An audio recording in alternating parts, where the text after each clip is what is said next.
Eh bien, bonjour, bonsoir, salut à toutes et à tous, ici Rieger, on se retrouve aujourd'hui pour la suite de la lecture du livre de Brandon Sanderson, Skyward vers les étoiles. Bon, de toute façon, il y a la couverture juste à droite de l'écran, donc du coup, ça sert à rien ce que j'étais en train de faire. On était au neuvième chapitre, alors Spencer, elle avait rencontré ses nouveaux camarades de classe. Il y en avait un, il était rentré, il avait un peu fait le chef et il était là en mode attends, je vais probablement être le chef d'escadron, alors s'il te plaît, calme-toi, Spencer. Et bah, il avait raison, parce que en fait sa famille elle a une flotte de vaisseaux, je crois, et qui pilote depuis l'enfance. Alors du coup, il a été mis à ce poste parce qu'il a l'expérience dans les vaisseaux et dans le pilotage de vaisseaux. Et du coup, Spencer se faisait réprimander par Cornio, l'ancien allié de son père, avant qu'il ne trahisse lors de la bataille d'Alta. Et du coup, Spencer, genre, sa position déjà dans l'armée, elle aimait pas trop. C'est vrai que elle et la hiérarchie, ça a pas l'air, elle a pas l'air de trop kiffer la hiérarchie. Et donc, du coup, j'étais curieux de lire la suite. Donc, on va voir à quoi ressemble leur cours, on va voir vers quoi se dirige l'histoire, à quoi ça va ressembler. Mais ça parle de bataille dans la préface, là, aux autres livres. C'est écrit les combats aériens de Brandon Sanderson sont magistraux. Donc du coup, ça va peut-être. Il y a aussi le vaisseau. Elle a encore rien fait avec ce fameux vaisseau. Qu'est-ce qui va se passer? Donc let's go. C'est parti pour la lecture. On se retrouve tout de suite derrière. Allez, à toutes. Ok, donc de retour après la lecture de ce chapitre, alors il était un peu plus long que d'habitude, il s'est passé un peu plus de trucs, alors on s'est pas mal attardé sur le fonctionnement des vaisseaux et comment on les manœuvrait.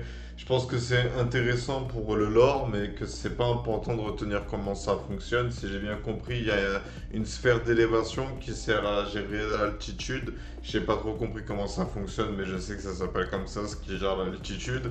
Sur la droite, ils ont une sorte de sphère aussi qu'ils mettent sous la main comme ça, qui leur permettent de diriger le vaisseau. Et ça marche avec des pressions, quoi. C'est pas une pédale, c'est pas un bouton, c'est pression, quoi. Et bref, alors du coup, moi, j'avoue que j'ai un peu bugué quand j'ai lu toutes ces explications. En plus, c'est de la science-fiction, tu vois. Ça marcherait pas comme ça, réellement, un vaisseau, j'en sais rien. Le mec, il s'est tapé un délire, c'est une bonne chose, je trouve. Ça prouve que il a créé un univers riche, mais en même temps, genre, gaspiller mon énergie à la compréhension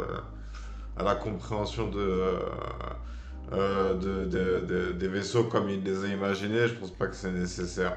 Par contre, moi j'ai été content dans le chapitre, il y a Rodge, l'ami de Spencer qui débarque dans la salle de classe. Il est en retard de 2 heures, il a été bloqué dans un ascenseur en panne et ça a été le meilleur de la promotion, le mec a eu un meilleur score. Donc je suis content que non seulement il ait été reçu, mais qu'en plus il soit dans l'histoire. C'est un peu dommage que pour le moment ça se concentre vraiment sur Spencer. Et là il y a un peu je sais tout. Donc le chef d'escadrille qui a été mis un peu en avant, qui a essayé de leur expliquer comment on fait pour décoller, mais qui a complètement foiré. Je trouvais que c'était un chapitre assez drôle, pour être honnête. Je m'attendais pas à cet humour, mais malheureusement, c'est une mauvaise nouvelle que ce chapitre ait été drôle. C'est-à-dire qu'en gros, ils sont pas vraiment prêts. Là, tout ce qu'ils savent faire, c'est faire décoller un vaisseau. À quoi ils vont se servir dans la bataille à venir? Parce qu'ils vont, les Krell, ils attaquent la base. Et du coup, la chef Ironside, elle décide que cette escadrille, elle vole. Alors, est-ce qu'elle a pas envie de tuer Spencer? Tu vois, genre, là, c'est un peu hoche quand même, mais ce serait gâcher des éléments. Mais est-ce que vraiment, à ce point, elle déteste les lâches, ceux qui sont pas dans la matrice? Bref, à voir. Elle dit qu'elle n'a pas le temps de rappeler une escadrille plus forte, mais de là envoyer des cadets, genre il y a quoi? Il y a 4 pilotes dans l'armée. Bref, donc reste à voir. J'ai trouvé ça un peu marrant, les noms de code, il y en a un seul qui a essayé d'avoir un truc un peu stylé, mais c'est un mot imprononçable, Dragondrad. Tu vois, genre ça veut dire quoi? Dragon à 2 têtes dans la mythologie nordique de mes ancêtres. Non, c'est euh, c'est pas mal comme chapitre, moi j'ai bien aimé, j'ai trouvé ça assez drôle. L'autre elle s'appelle Hula Hop, comme indicatif. T'imagines le blaze que tu choisis pour que tout le monde t'appelle, c'est genre Brebis des champs, parce que c'est un peu dans le même délire quoi. Et bref, alors du coup, non, c'était un bon chapitre. Ça m'a fait du bien de lire ce chapitre. C'était cool. Franchement, plus je lis ce livre, plus je l'apprécie. Mais j'aime bien le consommer petit à petit comme ça et pas plusieurs fois. Là, j'attendrai un peu quelques jours avant de lire la suite. Là, c'était aussi histoire de faire une vidéo parce que je venais d'enregistrer le gameplay sur Kingdom Hearts et j'avais envie d'enchaîner avec une autre vidéo. Il y a quoi d'autre ouais, j'ai dit que c'est un chapitre long que d'habitude. Ouais, c'est un chapitre long que d'habitude, à la fois pour le mieux et pour. C'est à la fois bien et à la fois pas. Moi, je m'étais habitué à des chapitres courts. Donc, j'avoue qu'au bout d'un moment, j'ai eu peur de commencer à oublier les informations importantes du chapitre.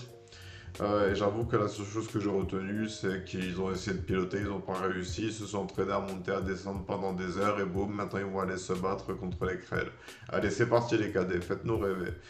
Bref, donc pour la suite, ouais, moi je pense que là, Cornio, là, Cobb, il a quand même dit qu'il allait avoir des morts, donc j'imagine que là, possiblement, on va en avoir un qui va crever. Ça m'étonnerait pas qu'il y ait un cadet qui crève, qui en se faisant attaquer par un Krell au cours de la bataille, et qui réussisse à achever soit après. Et donc du coup, je sais pas. Je sais pas ce que ça va donner. Il y a une sorte de. Il y a des rumeurs qui circulent, mais il y a une sorte de grosse matrice autour des pilotes. Genre en mode. Même pas ils ont le droit d'abandonner leur vaisseau. Genre si leur vaisseau il est touché et qu'il commence à s'écraser, ils doivent tout faire pour s'écraser avec de la meilleure façon possible. Sinon ils sont considérés comme des lâches et ils sont plus appelés pour les batailles. Donc c'est une matrice un peu bizarre en réalité, cette fédération des rebelles. Je sais pas si c'est pour le mieux de Spencer.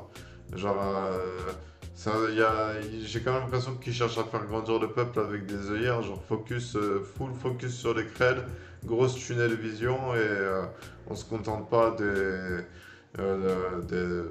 vivre en parfaite harmonie avec son prochain, je sais pas comment le formuler autrement. Bref, donc sur ce, ouais, j'ai pas trop de trucs à dire, c'est bon, hein, on est habitué, hein, c'est bien écrit, comme d'habitude. À ce niveau-là, je pense que l'auteur il est validé. Mais par contre, ouais, il n'y a plus grand-chose à dire sur le style d'écriture. Maintenant, c'est au plaisir de chacun. Je veux dire, moi personnellement, si je pouvais vous donner un conseil, si vraiment vous connaissez quelqu'un qui aime les livres et qui a jamais trop testé la science-fiction, je pense que ça peut être un bon premier livre. Parce que c'est un peu aventure dans l'esprit. Et on n'est pas dénaturé non plus. Il y a quelques petits détails de science-fiction, mais c'est pas non plus des trucs de ouf. Et ça peut intéresser un peu tout le monde. En plus, c'est un petit goût de point, c'est une héroïne, et pour une fois, il n'y a pas d'histoire d'amour dès le début, tu sais, de triangle amoureux installé ou quoi. Genre, bon, c'est un auteur garçon, je crois que le mec c'est un mec, mais du coup, c'est rafraîchissant comme personnage. Spencer, elle est rafraîchissante comme personnage, et du coup, l'histoire aussi. Et bah, maintenant, reste à savoir ce qui va se passer contre les femmes avec elle. Allez, let's go, c'était Riker, je vous remercie d'avoir suivi cette vidéo, j'espère qu'elle vous aura plu. Si c'est le cas, mettez un like. Si vous aimez ce livre et que vous le suivez avec moi, c'est cool. Si vous l'avez déjà fini, bah, c'est cool aussi. Il y a 2 autres tomes et il y en a un quatrième qui est en préparation. Donc je vous invite à aller chercher de votre côté. Et moi, je vais arrêter la vidéo ici. C'était Riker, je vous souhaite une bonne journée, une bonne soirée, un bon après-midi. Et je vous dis à bientôt pour une prochaine vidéo.